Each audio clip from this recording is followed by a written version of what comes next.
violence and other kind of violence.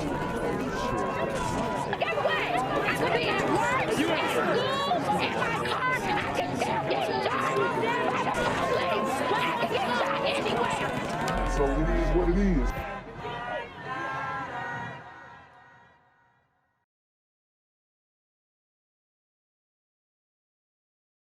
What's good, cyberspace? It's the Black Gen Z Mindset. Make sure you go ahead and like, comment, share, subscribe, and let's get into the video. Yeah, Judy and Rob, in that video, you can see the two men demanding the victim's ID. They then take the victim's wine bottle, striking him in the head, leaving him bleeding in his seat. Charmaine, get back. Charmaine. Wait. Left terrified on the train. I'm just recording because I'm like, I cannot believe it's happening. Whoa, whoa, whoa. Why didn't you jump in there, Tayshawn? You a strong, independent sister, too. You were supposed to come and get violent and handle some work and defend these people on the train, instead of just pulling out your phone and doing nothing. Tashawn Terry, over the phone, recounts her tense ride home early Sunday morning when she says she saw these two men targeting another man who looked to be asleep on the Red Line train. He was like patting down. Uh-oh, you see it? Pooh Shiesty mask, Pooh Shiesty mask, Pooh Shiesty mask.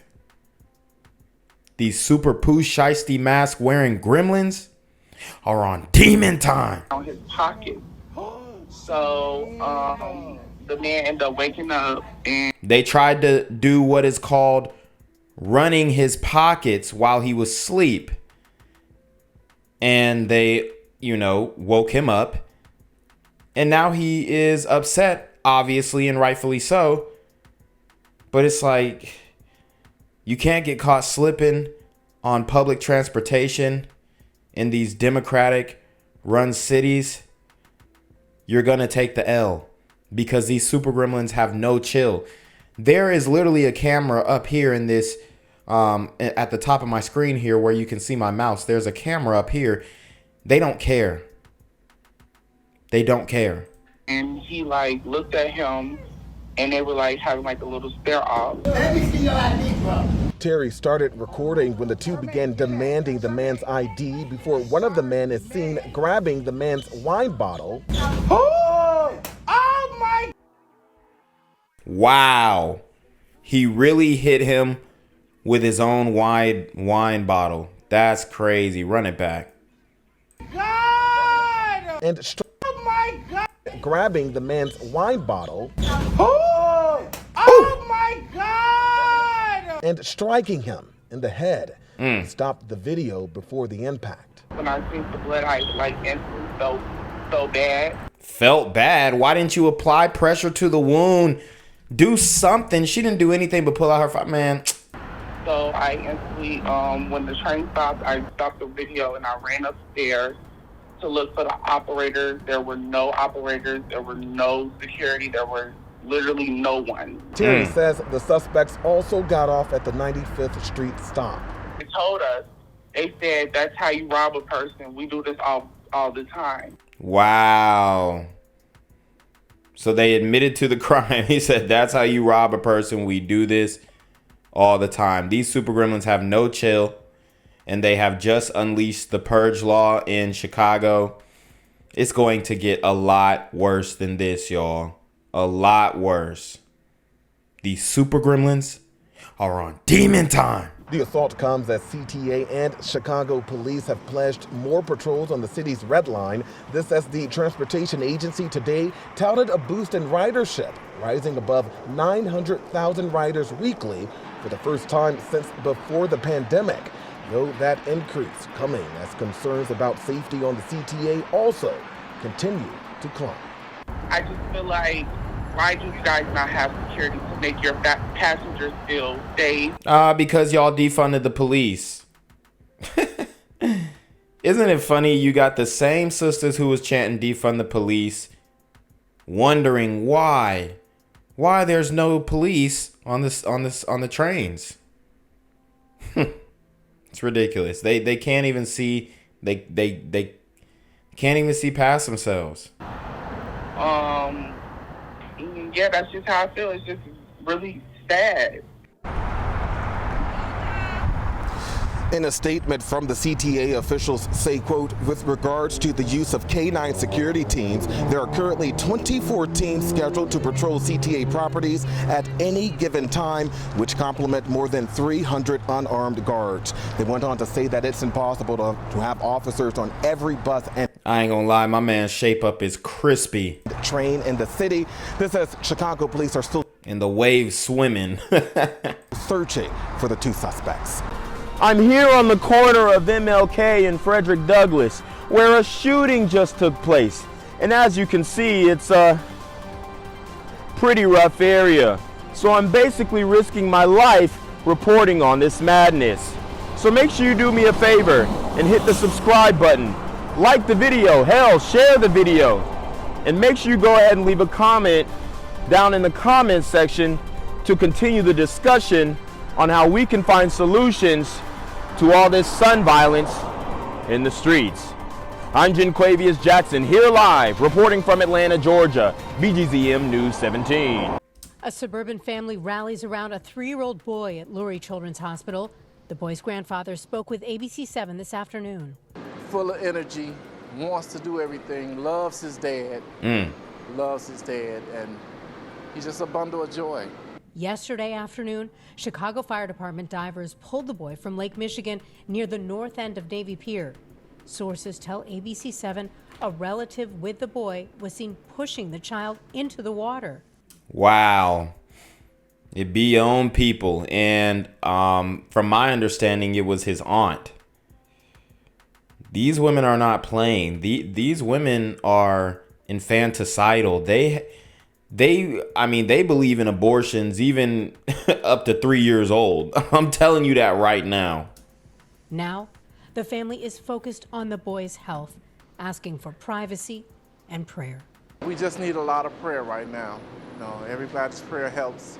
God makes things happen, and that's what we're banking on right now. We just want to give thanks to those people who were there to respond. I mean, it could be worse. The situation's bad, but it could have been worse. So we still have a praying chance that he makes it through, and that's all we're hoping for at this point. Chicago police are questioning one person. No charges have been filed. They continue to investigate. We also have learned the Department of Children and Family Services has opened an investigation as well.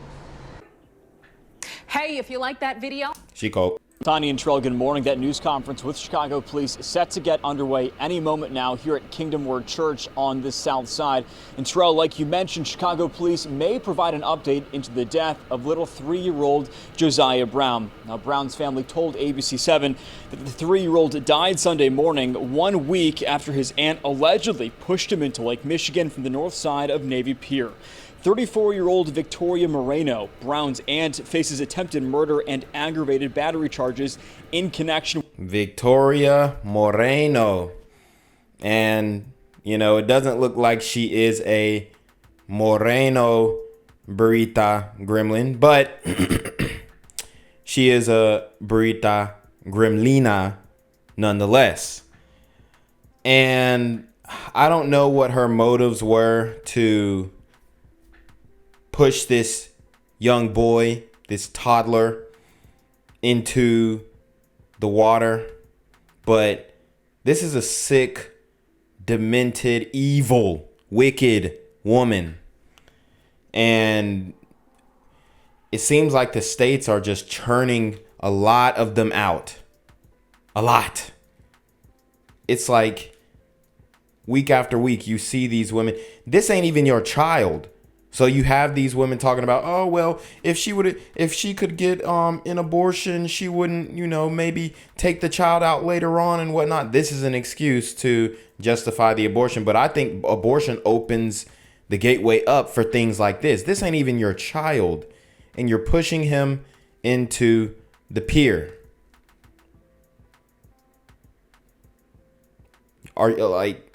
It's wild out here, y'all. These Brujia Gremlina gremlins are on demon time. With the incident, prosecutors say Moreno's charges could be upgraded following Brown's death. Police say Brown was walking with Moreno on a path next to the lake when she pushed him in. CPD also says Moreno did not attempt to rescue the boy. Brown's family described the little boy as a, quote, bundle of joy who is full of energy and loves his dad. Moreno's bond was also denied by a judge, and she is to have no contact with the Brown family. Of course, we will provide you an update if we learn any new information about Moreno's charges. Tonight, we're learning horrifying new details in the case of Josiah Brown, the 3-year-old who was allegedly pushed into Lake Michigan by his aunt. Prosecutors are giving a disturbing account of what they say happened in the moments leading up to that. CBS 2's Maribel Gonzalez is live from Lurie Children's Hospital, where the little boy is fighting for his life. Maribel. That's right, Joy and Erica. He's in very critical condition tonight after being submerged in that water for nearly 20 minutes before being rescued. Tonight, we're also learning that his family was already dealing with other battles prior to this tragedy. Wow, man. It's crazy. They going through a lot. They going through a lot right now. And sheesh, bro. It just, things are just adding up. Just adding up on the family. So it's sad to see all this going down. But Chicago is quickly going to turn into a horror film. You're going to start seeing this more and more often. And this new law that they're implementing is pretty much going to open the floodgates for more crime and things like this to occur. And the most vulnerable will be targeted. Victoria Moreno in court this Wednesday, denied bond and charged with attempted first-degree murder and aggravated battery to a child. Prosecutors say Moreno took her nephew, 3-year-old Josiah Brown, out of his home Monday without the permission from his family. They say Moreno stopped at a McDonald's first to get a Happy Meal.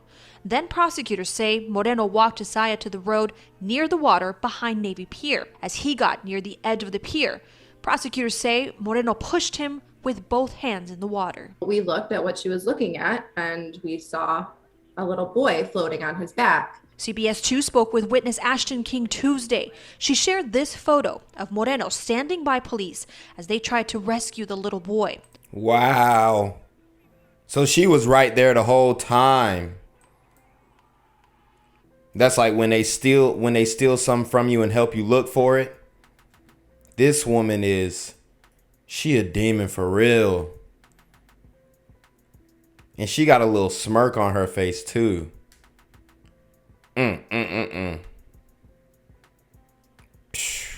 Rescue the little boy. Meanwhile, we're learning Josiah's family had already been dealing with a tough situation prior to this tragedy. Josiah's dad hospitalized, publicly sharing his battle with the heart condition through a video blog, where it's evident the love for his son keeps him going. In the meantime, it is touch and go for little Josiah. He's on a ventilator here, we're told, with a swelling of the brain and bleeding in his lungs. Prosecutors today said that he's gone into cardiac arrest multiple times. Reporting outside of Lurie Children's Hospital, Maribel Gonzalez, CBS 2 News. Well, Joe, Erica? such a heartbreaking story all around, and even tougher today to see those pictures of little Josiah. Maribel, thank you very much. Gang violence and other kind of violence. Anyway.